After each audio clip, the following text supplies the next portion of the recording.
৭৪ সংখ্যক উলুবাৰী মহাদেৱ মন্দিৰৰ দুৰ্গা পূজাৰ ভক্তগণ, আমি আদিতেই আপোনালোক সদৌতিকে সম্ভাষণ জনাইছোঁ, আদৰণি জনাইছোঁ আৰু আশা কৰিছোঁ মা দুৰ্গাই আপোনালোক সকলোকে শক্তি দিব, জীৱন জীৱিকা চলাই নিবলৈ। আৰু আমি আজি এই অনুষ্ঠান দেৱী স্মৰণিকা দেৱীৰ উন্মোচনৰ অনুষ্ঠানৰ কাৰণে আগবাঢ়িছোঁ। আৰু অনুষ্ঠানৰ আৰম্ভণিতেই আমাৰ তিনিগৰাকী অত্যন্ত সক্ৰিয় কৰ্মী, যিসকলক বাদ দি আমি পূজাভাগ আগবঢ়াই নিব নোৱাৰোঁ, আমি তিনিগৰাকীক আমি মঞ্চৰ সন্মুখলৈ আহিবলৈ অনুৰোধ জনাইছোঁ।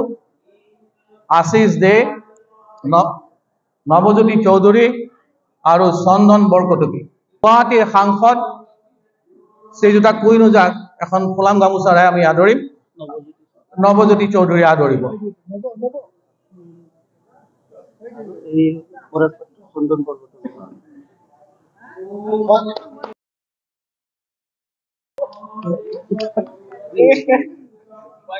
আমি ৭৪ সংখ্যক দুৰ্গা পূজাৰ পৰিচালনা সমিতিৰ সভাপতি পৰাগ পাত্ৰক আমি সম্ভাষণ জনাম আৰু চন্দন বৰকটকীকে তেওঁক সম্ভাষণ জনাম।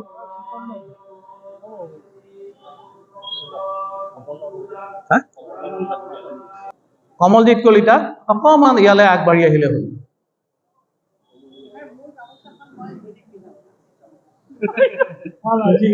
ধন্যবাদ।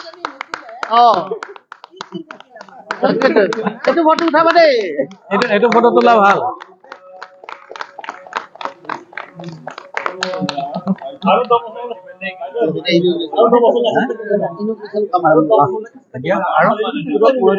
আমি পৰৱৰ্তী অনুষ্ঠানলৈ আগবাঢ়িছোঁ, দেৱীৰ উন্মোচনী অনুষ্ঠানলৈ। আৰু দেৱী উন্মোচন কৰিবলৈ আমি আৰ্য বিদ্যাপীঠ কলেজৰ প্ৰাক্তন অধ্যক্ষ হৰে কৃষ্ণ দেৱ শৰ্মাক আগবাঢ়ি আহিবলৈ অনুৰোধ জনাইছোঁ। আৰু লগত পৰাগ পাত্ৰ, শ্ৰীযুতা কুইন ওজাক আগবাঢ়ি আহিবলৈ অনুৰোধ জনাইছোঁ।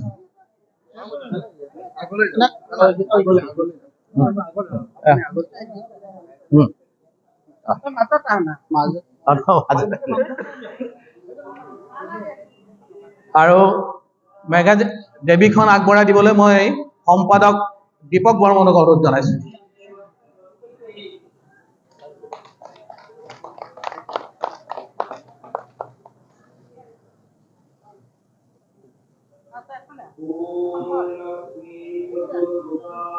হ'ব দে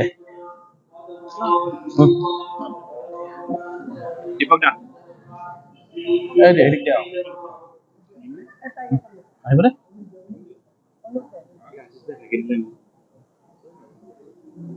হ'ল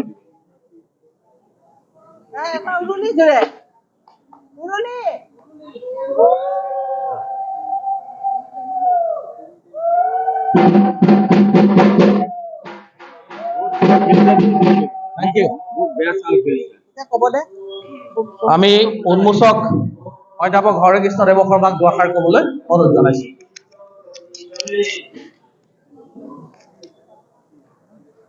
গুৱাহাটী লোকসভা সমষ্টিৰ সন্মানীয় সাংসদ বাইদেউ, উপস্থিত সুধীবৃন্দ, ভাৰতবৰ্ষত অনাদিকালৰ পৰা দুৰ্গা পূজা চলি আহিছে আৰু সনাতন ধৰ্মত মাতৃ পূজাক বিশেষ গুৰুত্ব দিয়া হয়। শাস্ত্ৰত এটা কথা আছে যে যি সমাজত য'ত মাতৃসকল বন্দিত হয় তাত সকলো দেৱতা সন্তুষ্ট হয়, সকলো কাম সুকলমে হয়। আৰু সেই কথাৰ ওপৰত গুৰুত্ব দি ভাৰতবৰ্ষত মাতৃ পূজাত যথেষ্ট গুৰুত্ব দিয়া হয়।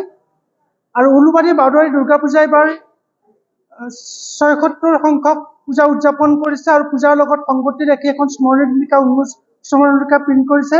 ইয়াৰ নাম হ'ল দেৱী আৰু আমি এখন উন্মোচন কৰিলোঁ।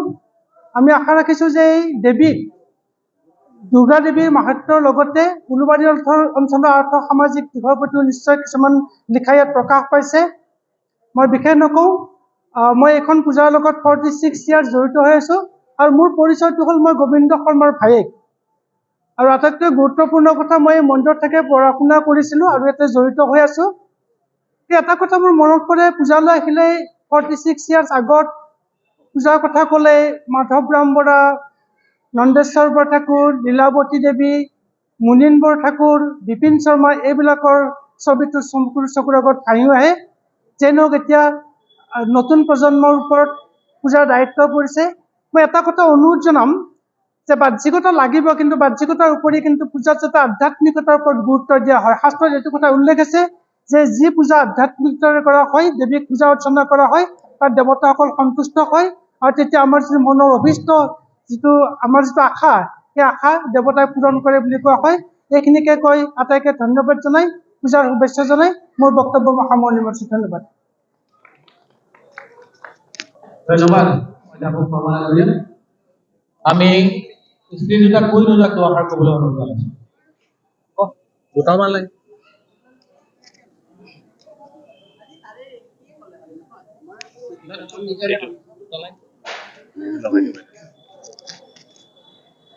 সকলোকে শাৰদীয় সম্ভাষণ জনাইছোঁ, দুৰ্গা পূজাৰ শুভকামনা জনাইছোঁ।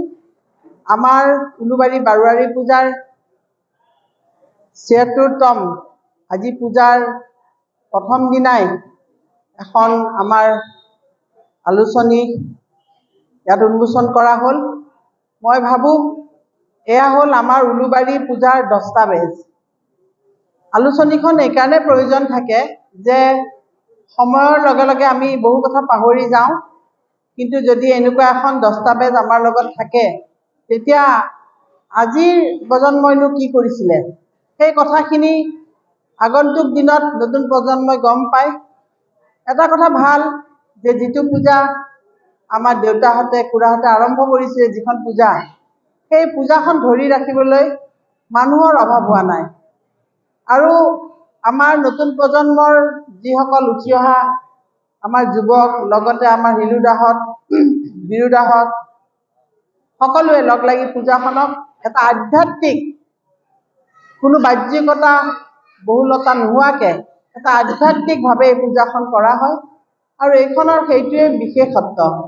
আজিৰ দিনত দুৰ্গা মাক বিভিন্ন সাজেৰে বিভিন্ন ধৰণে সজোৱা হয় আৰু সেইটো কম্পিটিশ্যনৰ কাৰণে হয়, কিন্তু আমাৰ পূজাখনত তেনেকুৱা নহয়। আমাৰ পূজাখনত আধ্যাত্মিকতা আছে, ভক্তি আছে আৰু আমাৰ সকলোৰে আন্তৰিকতা আছে।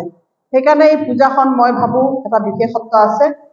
আজি ইয়াত যেনেকৈ আপোনালোকে এখন মেগাজিন ইয়াত ওলালে, ঠিক তেনেকৈ প্ৰতিটো মুহূৰ্তত আমাৰ মানুহ যোৱাকালিৰ পৰাই সকলো ব্যস্ত হৈ আছে। মই ক্ষমা প্ৰাৰ্থনা কৰিছোঁ, যিহেতু মই আজিকালি যথেষ্ট সময় দিব নোৱাৰোঁ, তাৰে মাজতে যিখিনি পাৰোঁ খবৰ খাতি কৰি মই তেওঁলোকক লগ দিওঁ।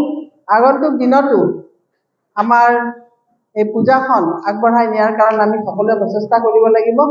যিহেতু মই উলুবাৰীৰ ছোৱালী, যদিও মোক বিয়া দিছিলে বেলেগ ঠাইত আছিলোঁ আৰু মোৰ সৌভাগ্যক্ৰমে মই উলুবাৰীত আহি পেলাই আৰু থাকিব পাৰিলোঁ, সেইটোৱে মোৰ কাৰণে অতি সৌভাগ্য। আৰু সেইখিনিকে মই ভাবোঁ যে মায়ে সদায় আশীৰ্বাদ কৰক আপোনালোকৰ লগত থাকি, যেন মোক শক্তি দিয়ক ভক্তি কৰাৰ কাৰণে। সেইখিনি কামনা কৰি, প্ৰত্যেকৰে সুস্বাস্থ্য কামনা কৰি আৰু সুন্দৰ এটা পূজা অতিবাহিত হ'ব বুলি আশা ৰাখি মই মোৰ চমু বক্তব্য সামৰিছোঁ। ধন্যবাদ। ধন্যবাদ বাইদেউ। আমি আজি যিখন স্মৰণিকা দেৱী উন্মোচন কৰিলোঁ, উন্মোচক অধ্যাপক হৰেকৃষ্ণ দেৱ শৰ্মা, উইন বাইদেউ, পৰাগ পাত্ৰক আমি আন্তৰিক ধন্যবাদ জনাইছোঁ। আৰু এইবেলি পূজাৰ যিগৰাকী আমাৰ প্ৰতিমা দাতা গণেশ শৰ্মা আমাৰ মাজত আছে, আমি পৰিচয় কৰি দিব লাগিব। গণেশ শৰ্মাক আমি সম্ভাষণ জনাইছোঁ। ধন্যবাদ। কাতি মাহত আমাৰ আপোনালোকে সকলোৱে জানেই যে কাতি মাহ মানে আমাৰ কঙালী, আমাৰ ধানৰ ভঁৰাল উকা হৈ থাকে।